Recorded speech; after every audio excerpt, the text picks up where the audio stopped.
It is the year 2120. Mother Earth has been destroyed after the World War, but 5,000 humans managed to survive as they moved to a spaceship before the planet collapsed. Over time, the spaceship becomes home to people from different countries living together as a family. There are men, women, and children of different ages living in harmony on the ship for 5 years, until one day when many start to fall sick. There is chaos everywhere. People all around are not able to breathe well. The doctors rush to help those who are sick.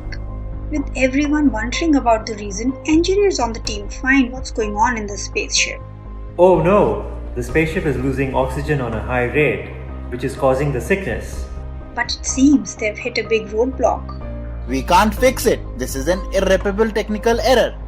Yes, and we need to find a way out now, or very soon we will all die. The engineers then look further to find out that spaceship can support life with oxygen for only 10 years. So everybody may die in less than 10 years if no action is taken to contain the situation. But then they see an alternative, which they share with the commander of the spaceship. Oxygen can last 50 years if the number of people on board are reduced to 1,000. Now it's up to the commander to decide the way forward, but he must make a wise choice. He can choose to sustain the lives of all 5,000 people for 10 years or keep 1,000 people alive for next 50 years with the hope that they will find another habitable planet by then. To make a choice in such a complex position where there are no clear right or wrong choices, commander or anyone else may adopt one of the many different viewpoints to review the righteousness of available options. For instance, you may think that this decision should benefit maximum number of people, so the commander may consider continuing with all 5,000 people on board, even if that means reducing their longevity.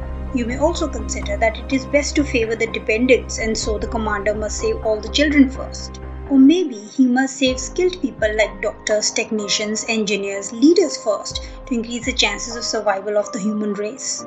You may also like to think that it is better to save people with low health risks. Moreover, you may even want to be fair to all by picking who gets to live randomly, so that each person gets an equal chance of being saved.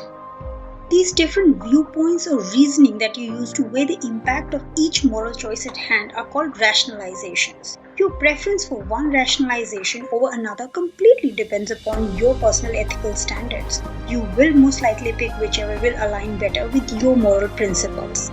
Typically, people with high integrity tend to resolve such complex moral dilemmas by identifying the option that causes least pain or injustice for all the people involved, or the option that serves the purpose of greater good in a hierarchical order of preference.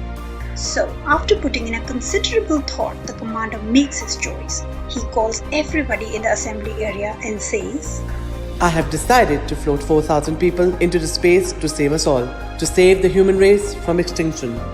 As questionable as it may sound, the commander sees greater good in killing 4,000 people to save the last few of the human race.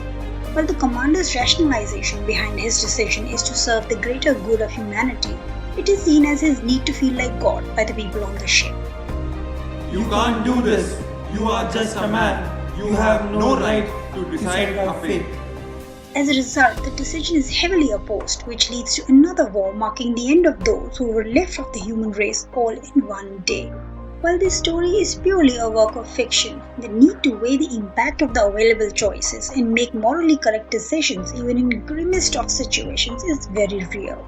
It shows good moral judgment, which is a valuable indicator of integrity at F&P.